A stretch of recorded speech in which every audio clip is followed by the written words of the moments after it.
దేశ రాజధానిలో గాలి గరళంగా మారిపోయింది. వాయు కాలుష్యం తీవ్ర స్థాయిలో ఉంది.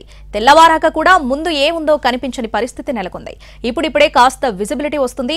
ఢిల్లీలోని మొత్తం 38 మానిటరింగ్ స్టేషన్లలో 24 చోట్ల గాలి నాణ్యత వెరీ పూర్ కేటగిరీలో ఉంది. ఆనంద్ విహార్ ప్రాంతంలో ఎయిర్ క్వాలిటీ ఇండెక్స్ 417 పాయింట్లుగా నమోదైంది. ఇక మరిన్ని వివరాలు కర్తవ్యపథ్ నుంచి రాజు అందిస్తారు. దేశ రాజధాని ఢిల్లీలో కాలుష్యం విపరీతంగా పెరిగిపోతుంది. ఒకవైపు దీపావళి, మరోవైపు తగ్గుతున్నటువంటి ఉష్ణోగ్రతలు. దాని ఫలితంగా కాలుష్యం మాత్రం విపరీతంగా పెరిగిపోతుంది. వాయు నాణ్యత మొత్తానికి మొత్తం పడిపోతుంది. ఢిల్లీలో మొత్తం 37 మానిటరింగ్ స్టేషన్స్ ఉంటే అందులో 24 స్టేషన్లలో వెరీ పూర్ కేటగిరీ నమోదైనటువంటి పరిస్థితి కనిపిస్తుంది.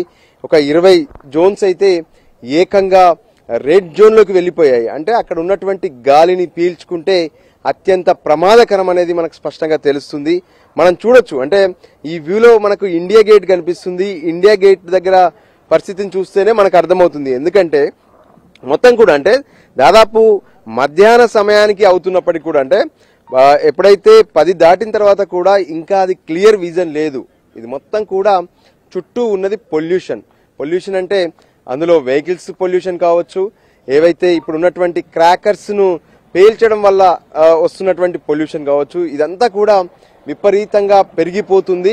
ఇది దీపావళి తర్వాత, అంటే ఈరోజు దీపావళి నైట్ అయితే విపరీతమైనటువంటి క్రాకర్స్ పేల్చే అవకాశం కనిపిస్తుంది. ఒకవైపు సుప్రీంకోర్టు కొన్ని ఆదేశాలు జారీ చేసింది. అంటే గ్రీన్ క్రాకర్స్ ను మాత్రమే ఢిల్లీలో ఉపయోగించాలి, ఎట్టి పరిస్థితుల్లోనూ ఇతర క్రాకర్స్ ఉపయోగించొద్దు, పొల్యూషన్కి కారకంగా ఉండొద్దు అనే విషయాన్ని స్పష్టం చేశారు. అయితే ఢిల్లీలో ఉన్నటువంటి ఏ విధంగానైతే ఒకవైపు అంటే ఇక్కడ ఉన్నటువంటి మానిటరింగ్ సిస్టమ్ను కూడా ఏర్పాటు చేయమని చెప్పి ఢిల్లీ ప్రభుత్వానికి ఆదేశాలు జారీ చేసినప్పటికీ కూడా ఈ మానిటరింగ్ అనేది లేకపోవడం, పైగా పక్కనే ఉన్నటువంటి ఇతర రాష్ట్రాల నుంచి దొంగచాటుగా ఆ క్రాకర్స్ అన్ని కూడా అంటే ఏవైతే కాలుష్యానికి కారకంగా ఉండేటటువంటి క్రాకర్స్ అంటే గ్రీన్ క్రాకర్స్ కాకుండా వాటన్నిటిని కూడా ఢిల్లీకి తీసుకొచ్చారు.